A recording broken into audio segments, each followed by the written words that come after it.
Sisrikshaya me ado sanat swa tapasaha sa chatu sano bhut prak kalpa samplava vinashtam ihatma tattvam samyag jagada manayo yad achakshatatman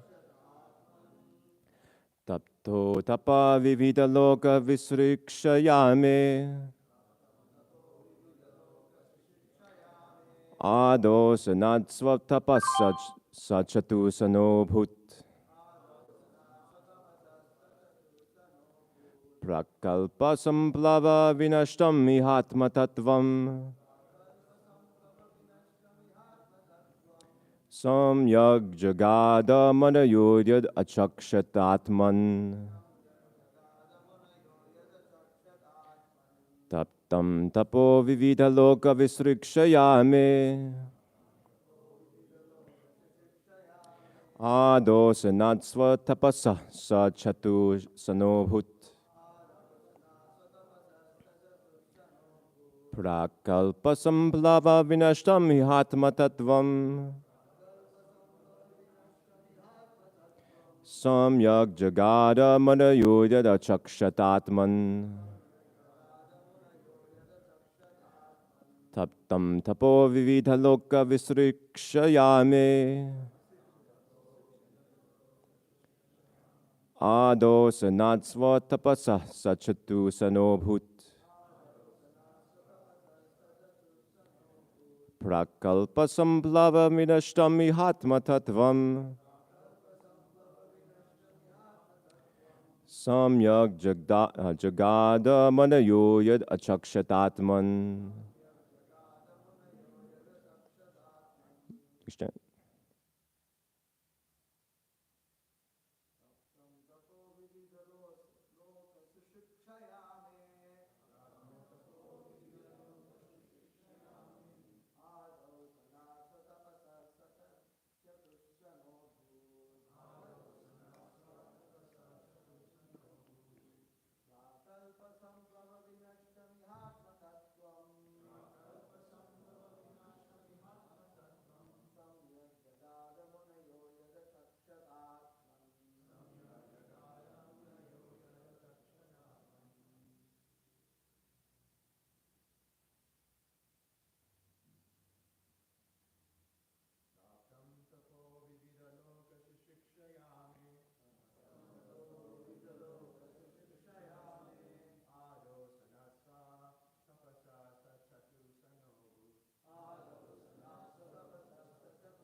Mataji's?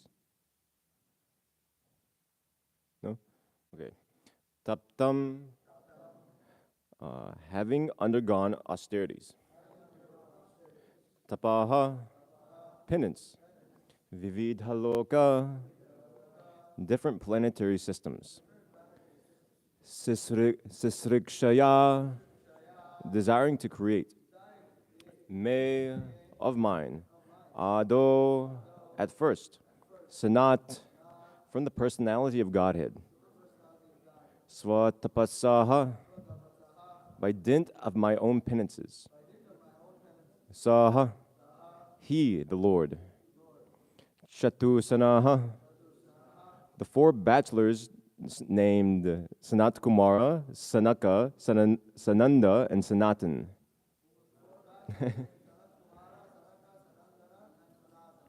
Abhut, appeared. Prak, previous. Kalpa, creation. Samplava, in the inundation. Vinashtam, devastated. Iha, in this material world. Atma, the spirit. Tattvam, truth. Samyak, incomplete. Jagada, became manifested. Manayaha, sages. Yat, that which. Achakshata, saw clearly. Atman, the spirit.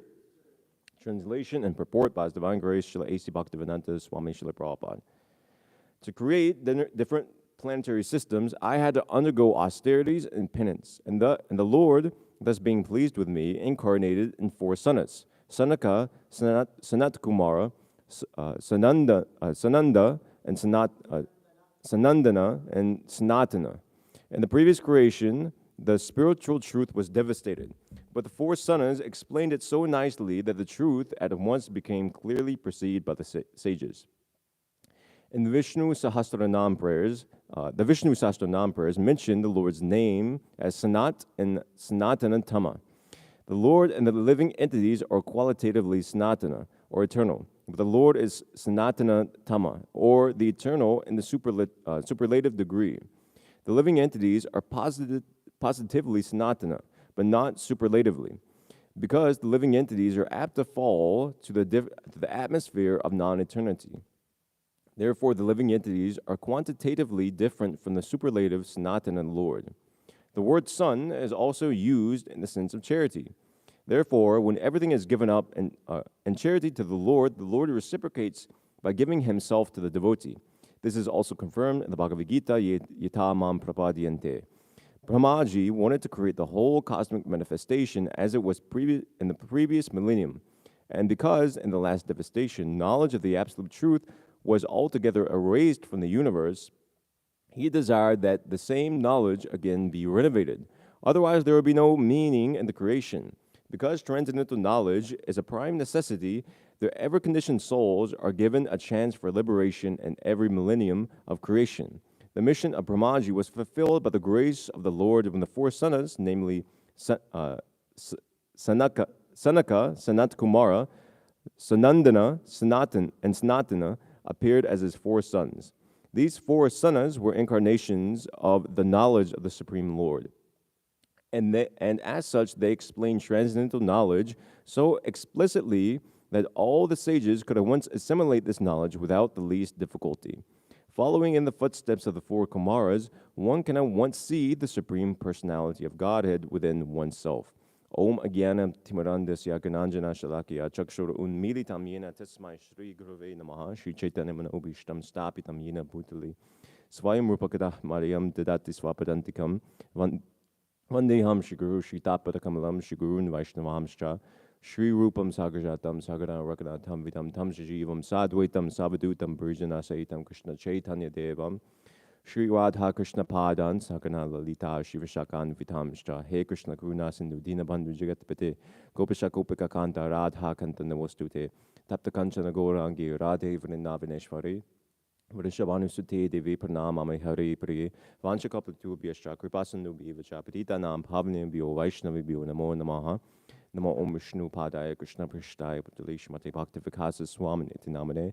Namo Om Vishnu Padaya Krishna Prishtaya Bhutale Shrimate Bhaktivedanta Swami Iti Namane. Namaste Saraswati Devi Gauravani Prasharne.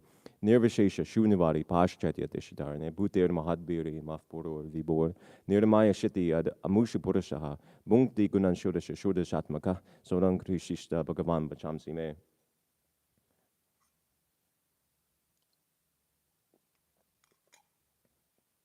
So here, Lord Brahma is describing his sons, the four Kumaras, the second created beings in the universe after Lord Brahma himself. So their names are given Sanat, Sanaka, Sanandana, and Sanatan. So these four sages, they're very famous. We all know them, those of us who've been reading Bhagavatam. They're a Sampradaya Acharya of the Nimbarka Sampradaya. And specifically, it's mentioned here in the purport that in the translation, actually. In the previous creation, the spiritual truth was devastated, but the four Sanas explained it so nicely that the truth at once became clearly perceived by the sages. So every now and then, there's a partial cosmic devastation, but the four Kumaras they're not affected by it. The four Kumaras, the residents of Tapaloka, which isn't as a higher planetary systems where ascetics and sages generally reside, and is not affected by the cosmic devastation.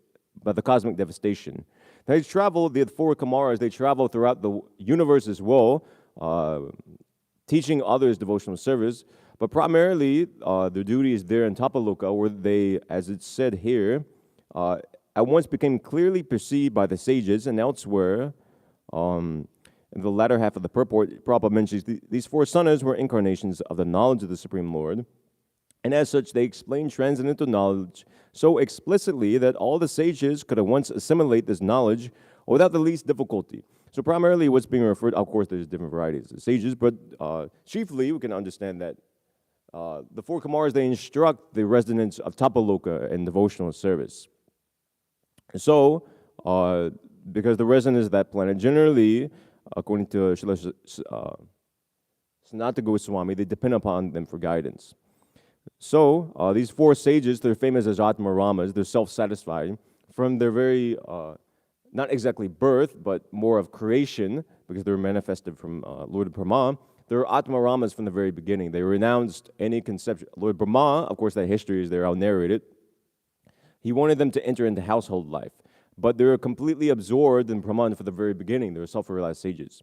They didn't want to have anything to do with this material manifestation. They're also referred as Naishtika Ottamaha. They're among the celibates, they're the topmost. There's so many topmost, so many great brahmacharis. Chiefly, it comes to mind Narada Muni. But these four Kumaras, actually, they're they're the older brother of Narada Muni. They're actually the older brothers of Lord Shiva himself, Rudra himself, as was narrated in that same pastime in the third canto. But among the celibates, these four sages are chief. So the four sages, they're also counted among the Mahajans. Swayambhur Narada Shambhu Kumaraha. So this Kumara, the four Kumaras chiefly, even though they're taken as... so we understand there's four, but usually when the Kumaras are referred to, it's referred to as one, a single. So generally they're counted as a single incarnation of the Lord. That's why in the verse today, scheduled incarnations, the four Kumaras is mentioned, but it's counted as if a single incarnation. Of course, there's, as I've mentioned, there's Sampradaya Acharyas for the Nimbarka Sampradaya. So the four Kumaras, they're incarnations of the Supreme Lord, as is coming in this chapter. Let's see. To create different planetary systems, I had to undergo austerities and penance, and the Lord that's being pleased with me incarnated in the four Sanas. So Krishna himself comes in the form of four Kumaras. Specifically, they're a Leela avatar. They're also Shakti Avesh avatar. So the four, as I was mentioning, the four together, they're considered a Leela avatar. And as is indirectly mentioned here in the purport, they're also they're specifically Shakti Avesh avatars. They're empowered living entities. And Shakti Avesh avatars, they're empowered with different, a special potency of the Lord, generally speaking. Just as Narada Muni, he is specifically empowered with the bhakti shakti of the Lord, potency of devotional service. So the four Kumaras, they're empowered with the jnana shakti of the Lord, as Srila Prabhupada mentions in the purport here. These four sons were incarnations of the knowledge of the Supreme Lord. And in this way, they dwell among the residents of Tapaloka in that kind of like mood, and they instruct the sages like that. And they also specifically, they propagate this knowledge, this transcendental knowledge. And there's so many different pastimes throughout the Bhagavatam. The four Kumaras come up time and time again. There's a section where they instruct Prithu Maharaj about the absolute truth. They come up in the 11th canto, Hamsa Avatar. Where else? There's obviously the creation, and they're mentioned in brief here and there. They're throughout the corpus of Vedic literature, they're very, very famous. They're constant, you see them constantly reoccur. So obviously they're Mahabhagavats. Srila Prabhupada, the four Kumaras, they're all Mahabhagavat devotees, obviously being Sampradaya Acharyas. The four Kumaras, although they come in a different Sampradaya, or they've established a different Sampradaya, they're Vaishnavas, and it's mentioned that they constantly hear Srimad Bhagavatam being recited in Patalaloka from Sankarshan himself, down below under the entirety of the planetary systems. So in this way, they're pure devotees of Krishna, and they constantly relish hearing and chanting about Krishna. So their creation, whoever is governing this, you can pull up, go to 3rd Canto, chapter 12. And since it's Bhagavatam class, I'll read straight from the Bhagavatam for quite a bit, because there's quite a few pastimes dealing with the four Kumaras. So you can start, you can pull up the view that's like, yeah, that's fine. So 3:12, you could go to text number 4. So let me skip around a little. Actually, this is quite short. They're just briefly mentioned, actually. Mainly, this pastime is about the creation of Rudra, but even though the chapter is entitled The Creation of the Kumaras and Others. So in the beginning, I'll just read from the translation because there's quite a bit to go through. In the beginning, Brahma created the four sages named Sanaka, Sanandana, Sanatana, and Sanatakumara.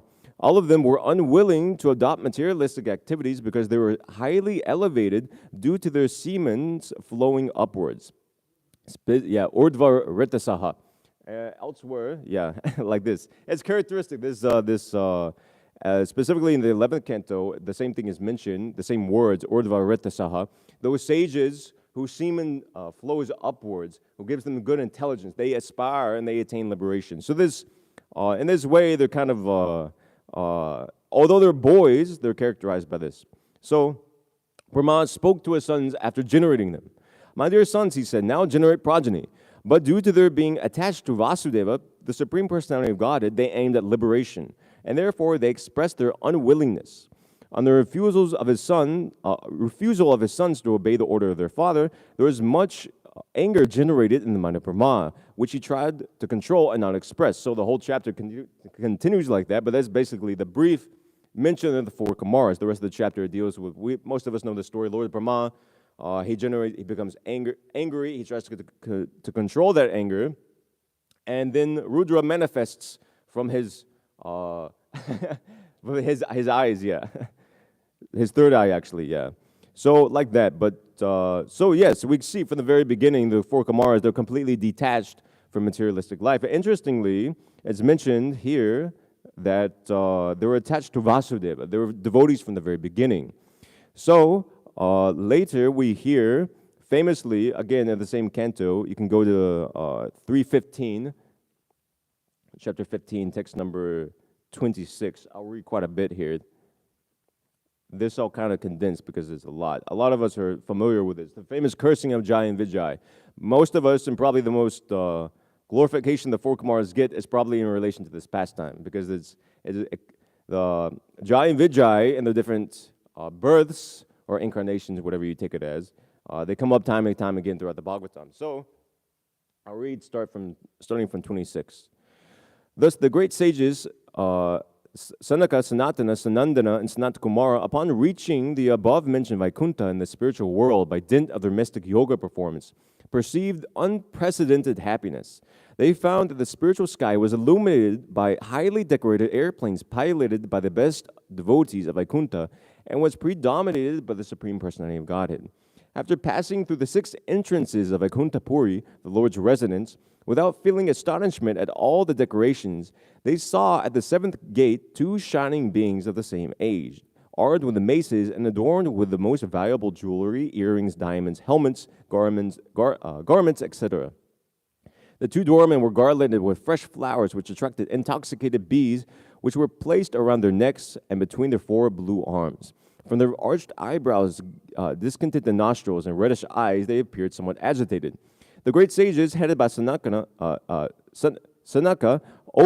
had opened doors everywhere. They had no idea of ours and theirs. With open minds, they entered the 7th door out of their own will, just as they had passed through the 6 other doors, which were made of gold and diamonds.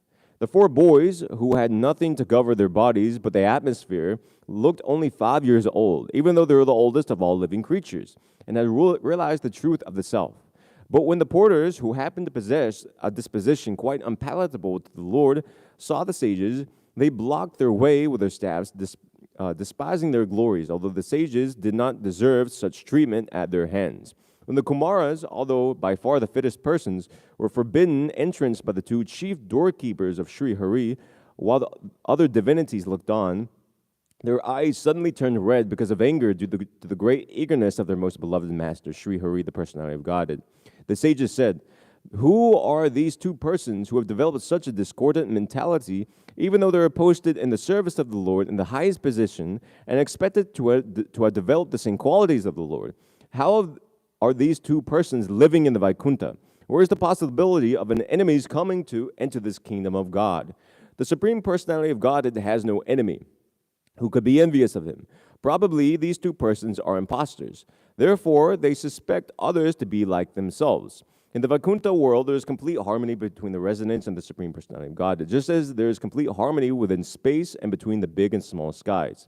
When there is a seed of fear in this field, why then is there a seed of fear in this field of harmony? These 2 persons are dressed like the inhabitants of Vaikuntha, but wherefrom can their disharmony come into existence? Therefore, let us consider how these 2 contaminated persons should be punished. The punishment should be apt, for thus benefit can eventually be bestowed upon them. Since they find duality in the existence of Vaikuntha life, they are contaminated and should be removed from this place to the material world, where the entities have 3 kinds of enemies. So when the doormen of Vaikuntha Loka, who were certainly devotees of the Lord, found that they were going to be cursed by the Brahmanas, they once became very much afraid and fell down at the feet of the Brahmanas in great anxiety. For Brahmana's curse cannot be counteracted by any kind of weapon. After being cursed by the sages, the doorman said, "It is quite apt that you have punished us for neglecting to respect sages like you. But we pray that due to your compassion at our repentance, the illusion of forgetting the Supreme Personality of God will not come upon us as we go progressively downwards." At that moment, the Lord, who is called Padmanabha, because of the lotus grown from his navel, and who is the delight of the righteous, learned about the insult offered by his own servants to the saints. Accompanied by his spouse, the goddess of fortune, he went to the spot on those very feet sought by recluses and great sages. So I'll just kind of summarize because I don't want to read the whole chapter. So the 4 Kumaras, explaining a little bit what's happened. So the 4 Kumaras, in the beginning of this chapter is a very gorgeous description of Vaikuntha Loka. And then, as where I began, the 4 Kumaras are coming there. Now, superficially, it appears as if the 4 Kumaras shouldn't belong there. And it appears as if the 4 Kumaras shouldn't belong there in Vaikuntha Loka because they can't, unless devotee of the Lord, there's no question of approaching Vaikuntha Loka. And also, how it's bewildering that the gatekeepers of Vaikuntha Loka, who in the verses itself was mentioned, were certainly devotees of the Lord, they're cursed by the 4 sages to fall down into the material world. So there's these 2 contradictory or confusing elements. But the 4 Kumaras, they were perfect beings from the very beginning, as we've read in the, earlier in the 3rd canto. From the very birth, the creation, rather, they're eternal, from the beginning, they're devotees of the Lord. This verse comes later that Tasyaravinda Nayanasya Padaravinda Kinjalaka Mishra Tulasi Makaranda Vayuhu Antargata Swavira Vivarena Chakaratesham Sankshobham Akshara Jusham Apichitta Tanvoho. It's a very famous verse. Lord Chaitanya, he quoted this verse 5 times. That's when the breeze carrying the aroma of tulasi leaves from the, what is this? I think it's in this chapter. 43 is the number. When the breeze carrying the aroma of tulasi leaves from the toes of the lotus feet of the personality of God had entered the nostrils of those sages, they experienced a change in both body and in mind, even though they were attached to the impersonal Brahman understanding. And so there's those, in so many different contexts, this verse is, the first is very beautiful in and of itself, but it's also given as an example. Lord Chaitanya will quote, this is how even those who are Atmaramashtamuniyo Nigranta Api Urukame Korvanta Haitukim Bhaktim Itam Putakano Harihi, explaining this verse that even Atmarama devotees can be attracted to Lord Hari because of his qualities. He would cite this verse, giving an example that the 4 Kamaras, they were impersonalists. Impersonalists meaning Brahmavadis, not Mayavadis.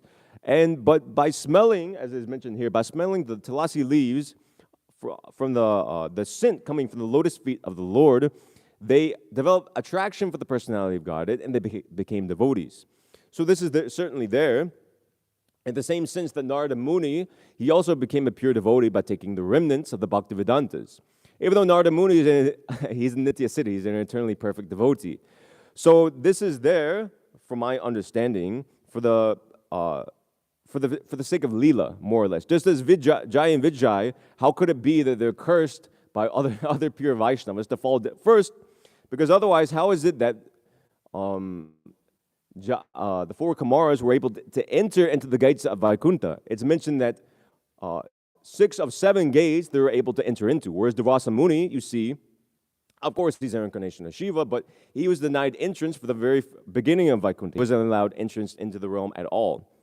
So these 4 sages, it's my understanding that they were devotees from the very beginning, as was mentioned from their creation.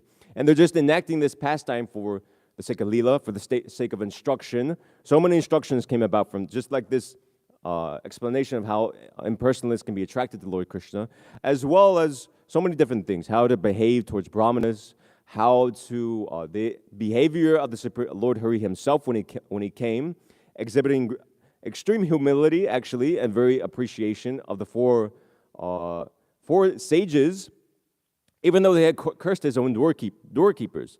Lord Krishna, he said there that this is from the next chapter, but it's long, and I just picked out a few verses I want to quote. So the story goes, obviously, that the Lord himself appears. The sages smell the tulasi leaves from the lotus feet of the Lord, and they become attracted to him.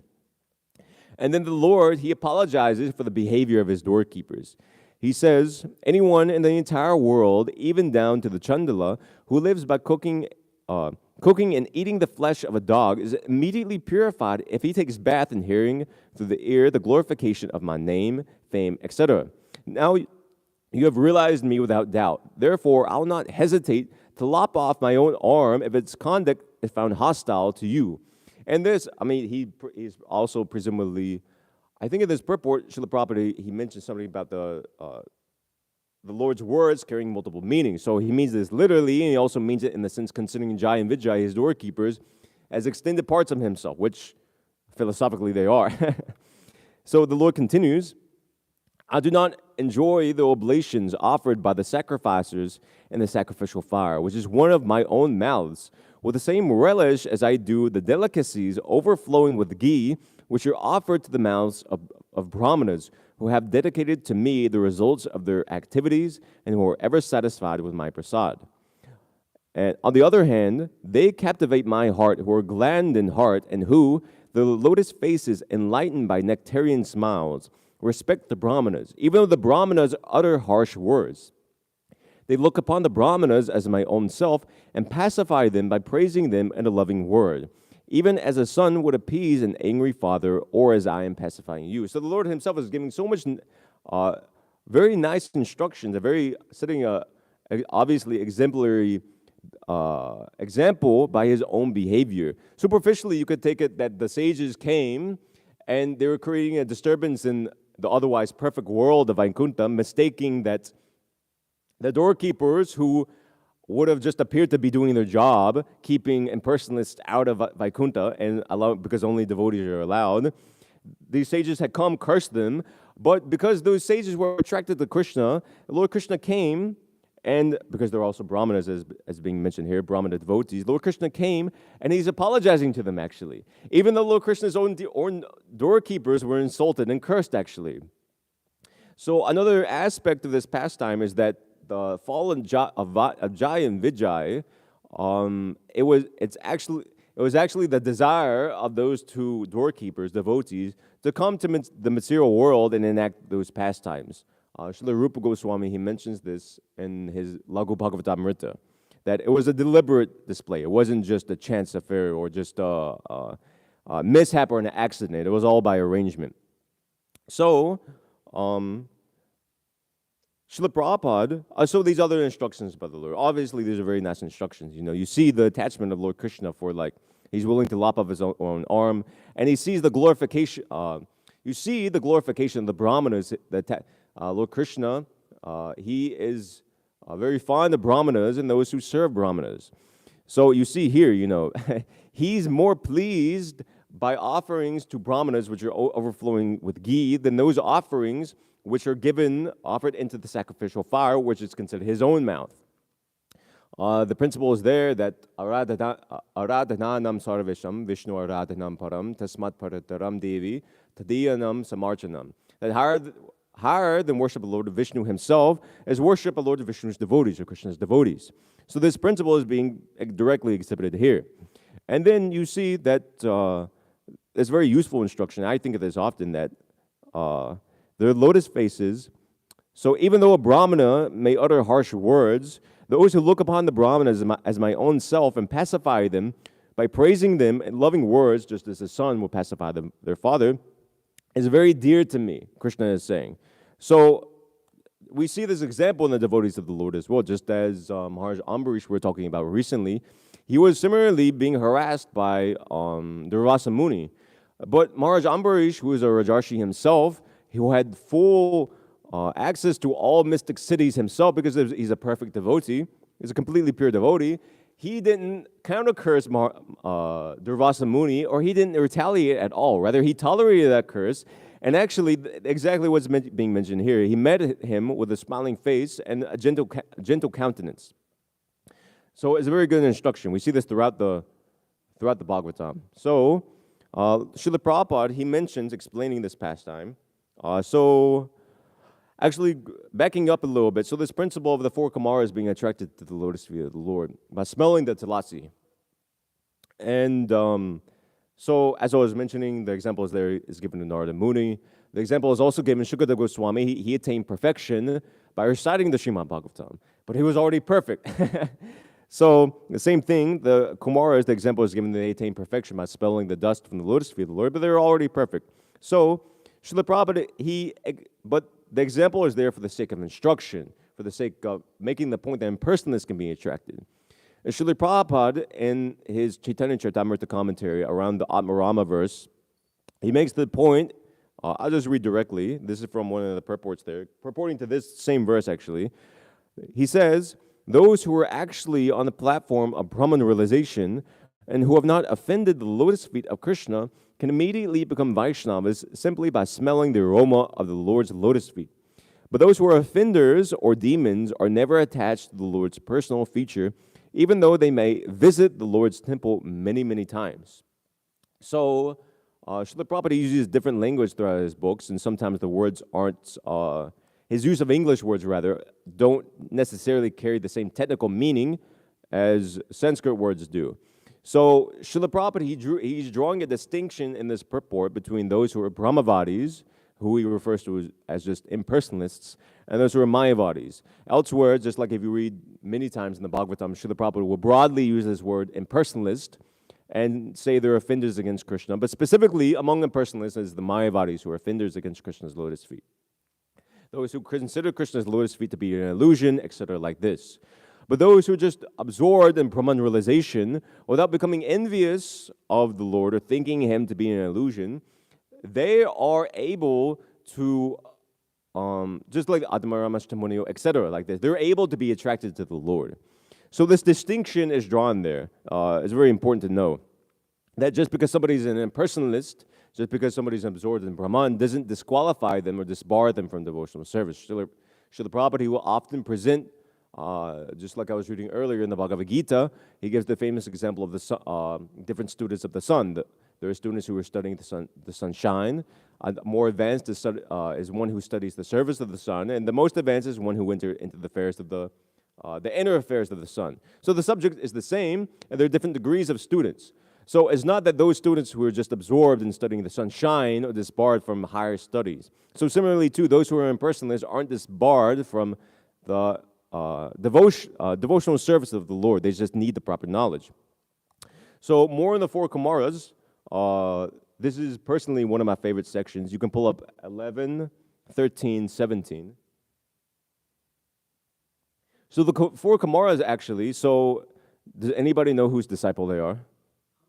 Hamsa Avatar, yes. They're disciples of Hamsa Avatar. Even though they're attracted to that pastime is there about them being attracted to the Lord's of the Lord instructed them and initiated them by this pastime here that's being narrated.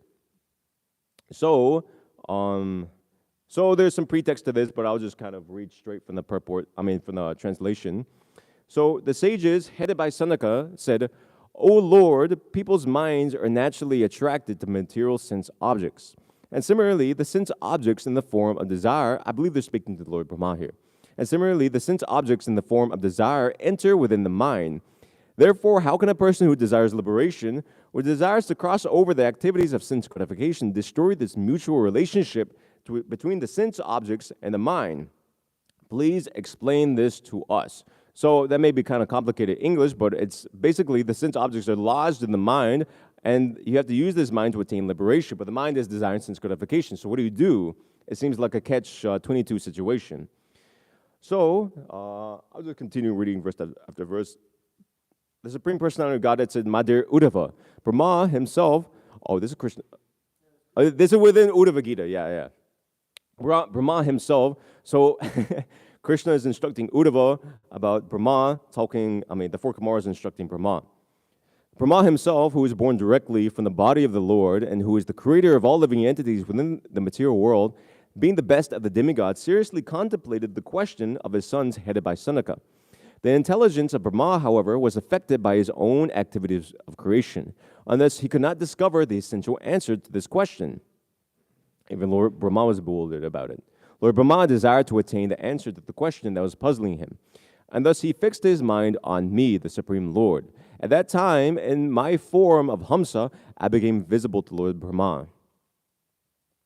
Thus seeing me, the sages, placing Brahma in the lead, came forward and worshipped my lotus feet. Then they frankly asked me, "Who are you?" My dear Uddhava, the sages, being eager to understand the ultimate truth of the yoga system, thus inquired from me. Now please hear as I explain that which I spoke unto the sages. My dear Brahmanas, if when asked, this is Hamsa Avatar speaking to the Kumaras. My dear Brahmanas, if when asking me who I am, you believe that I am also a Jiva soul and that there is no ultimate difference between us, since all souls are ultimately one without individuality, then how is your question impossible or appropriate? Ultimately, what is the real situation or resting place of both yourselves and of me? So there's elaboration in the purport, but I'll just sort of summarize. So Hamsa Avatar, he detected the mentality in which the four Kumaras were approaching him and the mentality behind their questioning. They were thinking, as explained in the purport, they were thinking that they're asking this question, but actually what's predominating their mindset is this impersonalistic idea that you and I are all one, everything is Brahman. But Lord Krishna, Hamsa Avatar is breaking it down here. He's pointing out the fault in their question, that if you think that you and me are the same being, then why are you even asking the question? What is the meaning of your question? And he says here, Vaktur va me ka ashryaha. And there's elaboration let's see. So in the purport is elaborated on, ashraya means the resting place or shelter. Lord Krishna's question, what is our actual resting place or shelter, means what is our ultimate nature or constitutional position.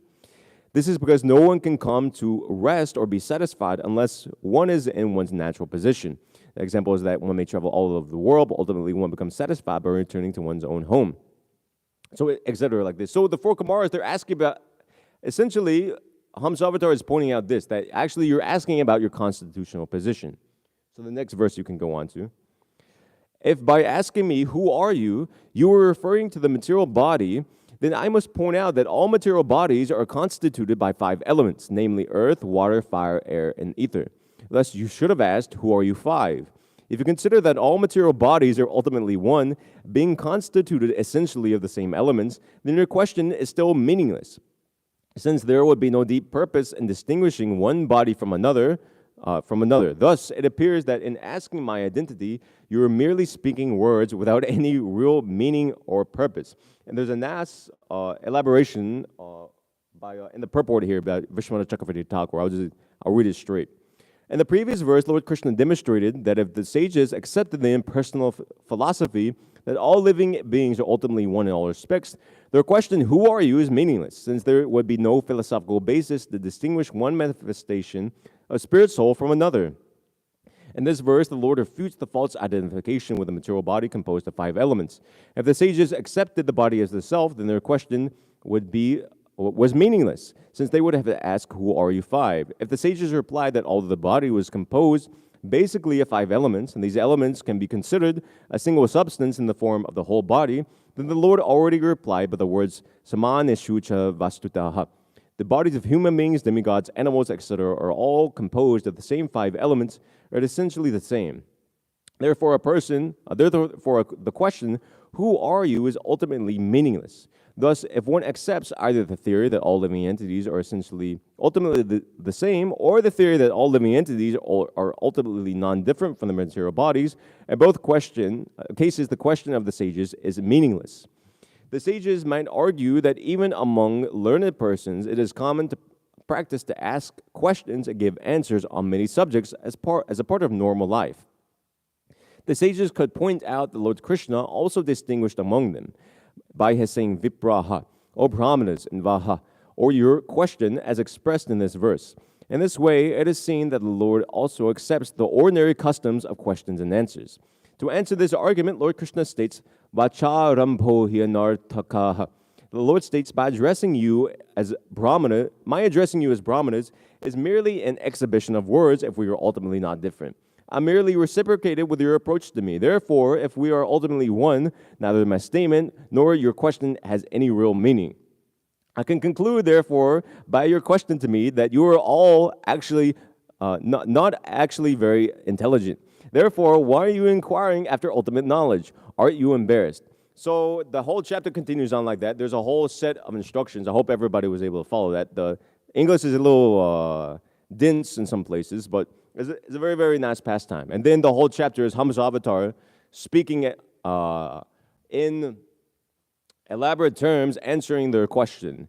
And then this same answer that was given by Hamsavatar to the 4 Kumaras again was repeated by the 4 Kumaras to Prithu Maharaj. So I'll not get so much into those philosophical sections, but this is the initiation of the 4 Kumaras. This is their initiate specifically by way of knowledge. They were enlightened with knowledge. They posed a question to Lord Brahma, and amazingly, even though Lord Brahma is Sampradaya Acharya himself, he could have initiated them, he could have given them their knowledge. Somehow, Lord Brahma, his mind was bewildered. And upon meditating upon Hamsavatar, Lord Brahma, or Hamsavatar, upon meditating upon Narayan, Krishna, Hamsavatar himself appeared and initiated the 4 Kumaras into knowledge. So, in the purport from the verse today, Srila Prabhupada, he mentions the point that obviously the 4 Kumaras, they wanted to, in the beginning, Brahmaji wanted to create the whole cosmic manifestation as it was in the previous millennium. And because in the last devastation, knowledge of the absolute truth was altogether erased from the universe, he desired that the same knowledge again be renovated. Otherwise, there would be no meaning in the creation. So here, interestingly, it's spoken that the four Kumaras were created with its purpose, but elsewhere in the creation in the third canto, it's mentioned that they were created with the purpose of a beginning progeny, which they failed at. Not exactly failed at, but they didn't want to engage in it. And we've narrated the anger of Brahma. So the four Kumaras, they appear as little children, as it was mentioned elsewhere, not more than 5 years old. So that was deliberate. That's by their own mystic potency, if I'm not mistaken. They specifically wanted to stay as children so that the sex desire, which is Mahashno Mahapapama, is the greatest enemy of all embodied living entities, not arise within their heart. Because little children in youth, very, very early youth, you see there's no the sex desire.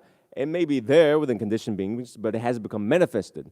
So the four Kumaras, they desired to remain as children so they could stick to these principles of brahmacharya and just focus, become absorbed, and ultimately hearing and chanting about Krishna. So this mission of Brahmaji to propagate transcendental knowledge, it was the ultimate mission. His secondary mission of expanding the progeny within the universe, that was baffled, so to say. But Daksha and other Prajapatis, they carried that out later. That was no problem. But ultimately, the four Kumaras, they accomplished this mission of Lord Brahma of propagating transcendental knowledge throughout the universe, which the four Kumaras famously do even to the present day. The Nimbarka Sampradaya is there because of the influence of the four Kumaras. I've said they reside on Tapaloka, but they travel throughout the whole universe, just as Narada Muni does. Although they're a little more restrained. They appear here and there, but generally they like this. Their mood is like this. They teach others and they bestow this knowledge. So specifically, their incarnations of Jnana Shakti, we've mentioned that because previously, it's characteristic of them, it fits them. Previously, superficially, they appeared as Brahmavadis and personalists, but they're actually incarnations of the Jnana Shakti of the Lord. So this is all I have specifically that I know about the four Kumaras from Srila Prabhupada's books and whatever else is available to me. I know undoubtedly there's so many different stories about the four Kumaras throughout the Puranas, throughout Vedic literature. I'm not exactly familiar with those. One thing I do know is they do come in Lord Chaitanya's Leela. I'm just forgetting their names. There's something Ramanath, Lokanath, and there's two others. Their names ending with Nath.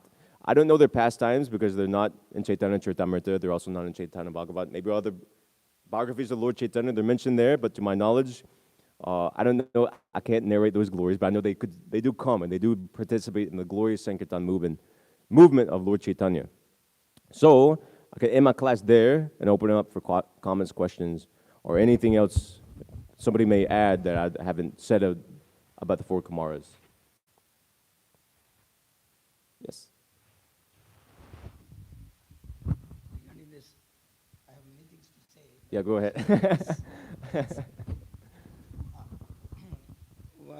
First one is regarding this Kumara Sampradaya.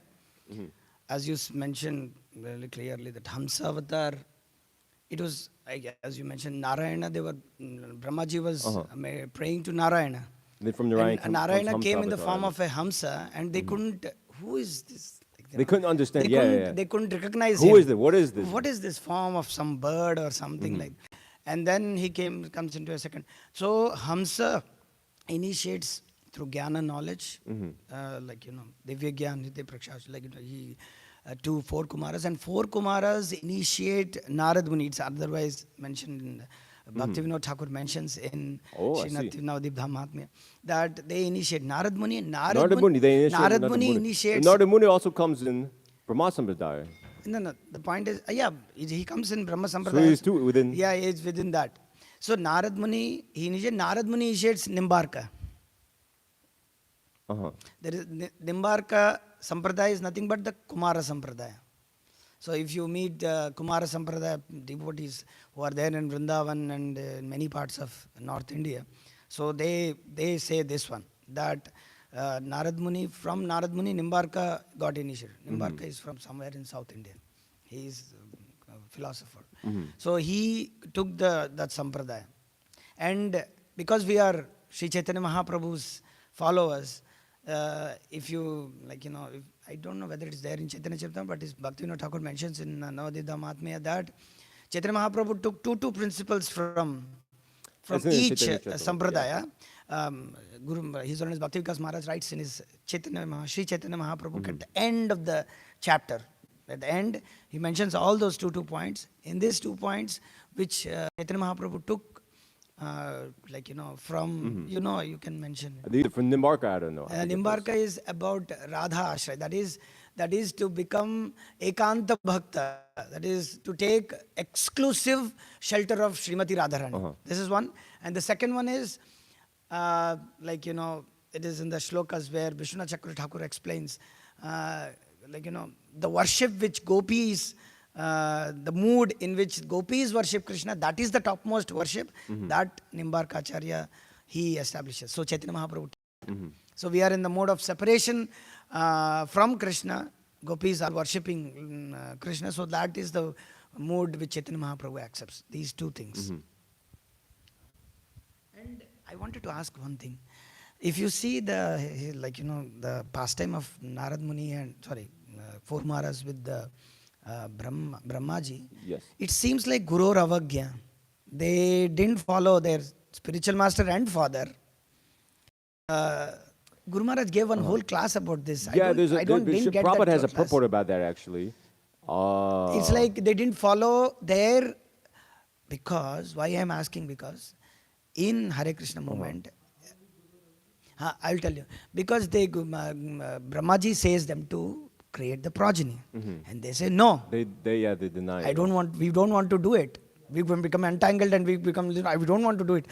Why? Because in Hare Krishna movement, like many devotees, it is some propagation is going on among all circles, that, because I heard many times that they say that you can follow all the Guru instructions, you should follow all the instruction of Guru, but except one instruction, that if Guru says to marry, you may tell to, you may deny. This is actually, it's a conundrum actually, because here Brahmaji is saying them to marry and they are not marrying. By that, whole sampradaya has come and it is glorifying Krishna, and it is nice, like anything good. But at the same time, devotees are bewildered if Guru says them to marry, and you have to marry because it's a Guru's instruction. The whole lecture is there, because Guru Maharaj starts with the whole lecture with that point that Brahmaji told them to marry and they are not marrying. So it is as if like a Guru or Avagya, but it is not. And then he goes on to explain. He gives the example of Bhaktisiddhanta Thakur and Bhaktivinoda Thakur also. There is something happened between, it's a big thing. I don't remember I was searching about the lecture, but I couldn't find that. Something, because Bhaktivinoda Thakur's mood and Bhaktisiddhanta Thakur's mood is little bit, but something is there. And the whole thing, Maharaj explains, I heard many years back, I don't remember it. It's a whole philosophical lecture about Guru or Avagya and how it is not and how it is, whole thing. So the Prabhupada, he has a purport here. He says, people may ask how the Kumaras could refuse the orders of Brahma, who is their father and above all the creator of the universe. The reply is that one who is Vasudeva Parayana, or seriously engaged in the devotional service of the personality of God, Vasudeva, need not care for any other obligation. And he quotes Devarshi Putata, Nirinam, Piturinam, etc. And he says, thus there is nothing wrong in the acts of the Kumaras when they refuse their great father's request that they become family men. On the other hand, I forget that king's name, that prince's name, that Lord Brahma requested him to marry, and he didn't want to marry. Priyavrata, yeah. And he actually married. He married, yeah. He accepted the order. So because there is one interference in there. Because Swayambhu Manu also comes. He also requests. he says you should do Not this. just Brahmaji. Brahmaji comes, and then when he was already in meditation, Priyavrata Maharaj also, Swayambhu Manu also comes and requests him. Because too many people are requesting chalo, do something. Because it's for the service of the Lord. Yeah. As far as the Durvasa Muni, the pastime, the whole thing, Yeah. Vishwanath Chakravarti Thakur writes that the Vaikuntha which Durvasa meets where, it is actually not, it is enactment of Vaikuntha. It is not actually Vaikuntha. I see. It is something like, I don't remember the exact word.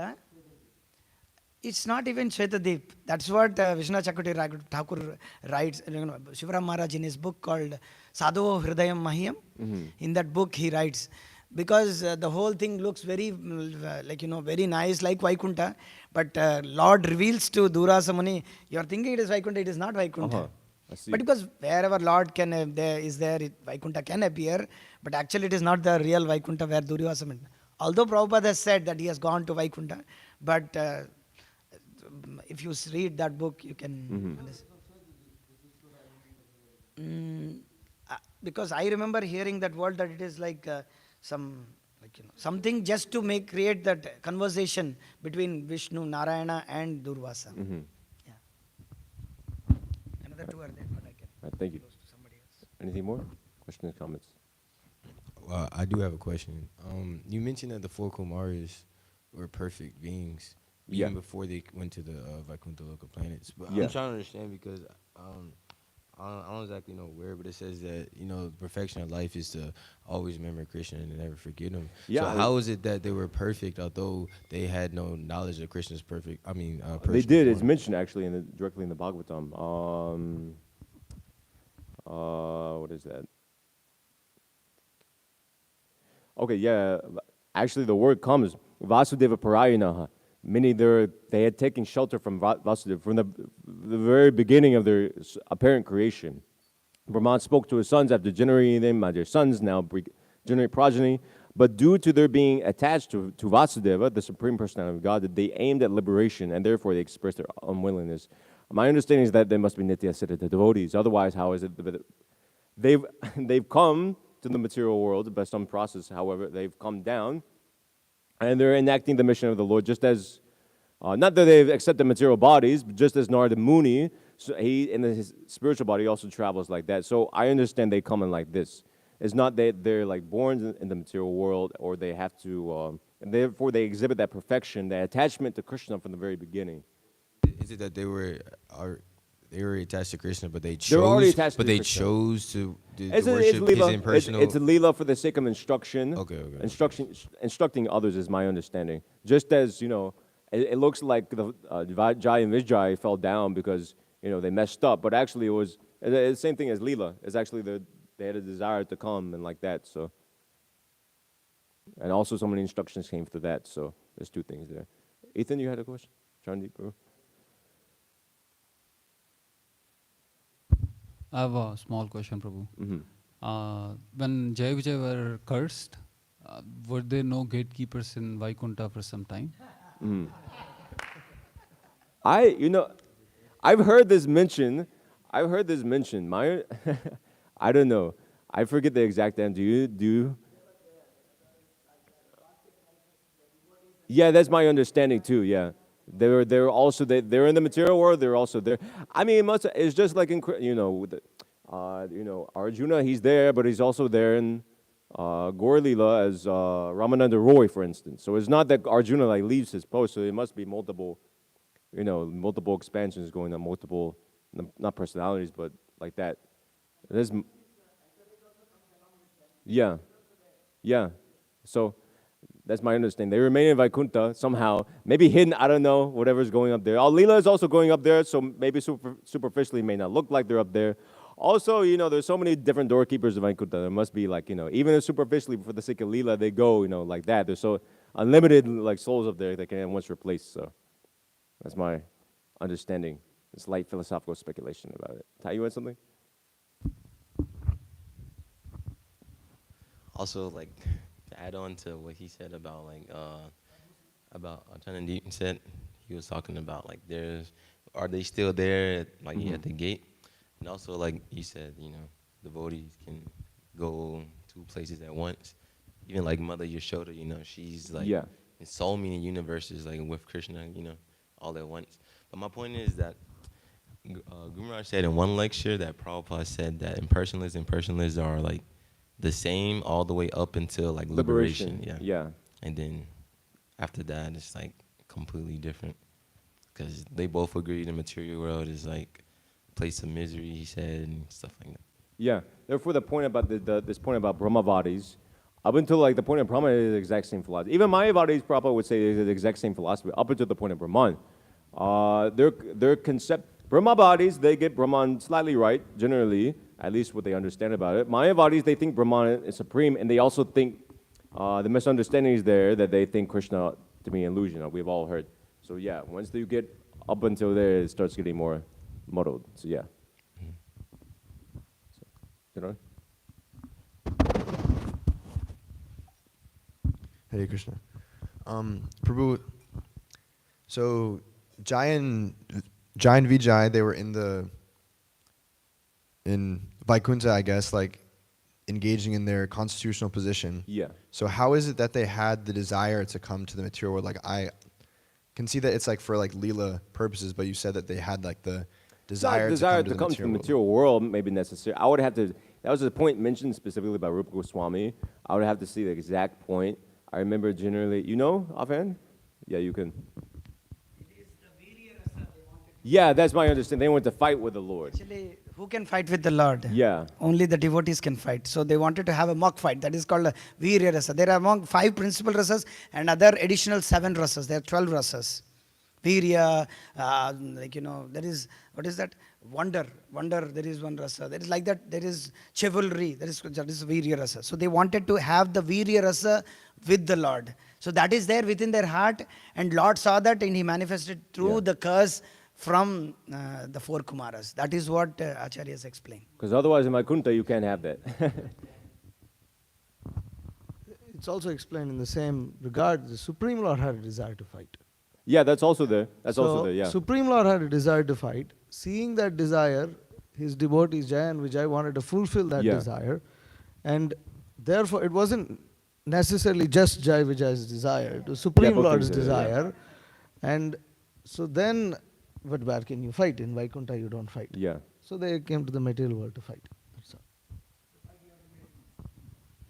all. So you can be like discontent with your position in the It's not discontentness. It's not discontent. There's discontentness, but it's not the same discontent that we experience in the material world. It's just like there's anxiety in Krishna Loka, but it's not the, yeah, exactly. There's no lacking, in other words. It's not that, somebody's in Vaikuntha, they're just completely like Atma Ram, just absorbed in like, the bliss of like, that's there, that's also there, but you also have desires. Unless there's, how to say, it's just a desire, It's hard to like not explain, but it's hard to understand spiritual desires from the standpoint of being conditioned by material desires, because we think, okay, I lack something, therefore I have a material desire to gain it. But in Vaikuntha's spiritual world, there's no lack of anything. Everything's perfectly complete. Still, there's desire. It's just as Krishna, the pastime is there in Krishna book, he'll eat on and on and on with his cow. They're not hungry. They never get full even. But at the same time, there's desire to eat. They want to eat, So, like that. So, is that okay? Okay. Anything from the Mataji side? Questions, comments? Okay. Srimad Bhagavad? Yes?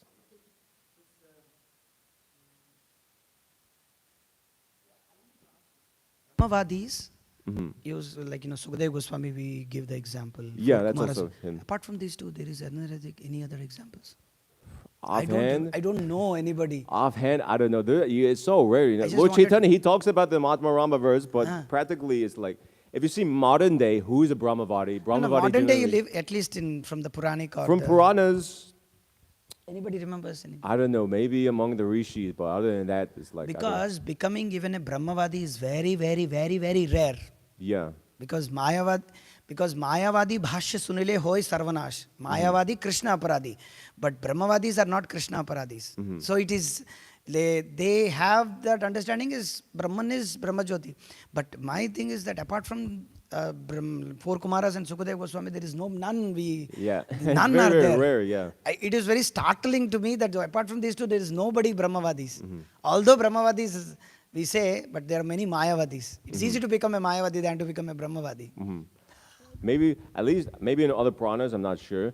Definitely in Kali Yuga, it's like so, because, Shiv came and he preached specifically for Kali Yuga, that's there. Maybe in past Yugas, it was more prominent, but at least throughout, like, Vedic history, Vedic literature, I don't know.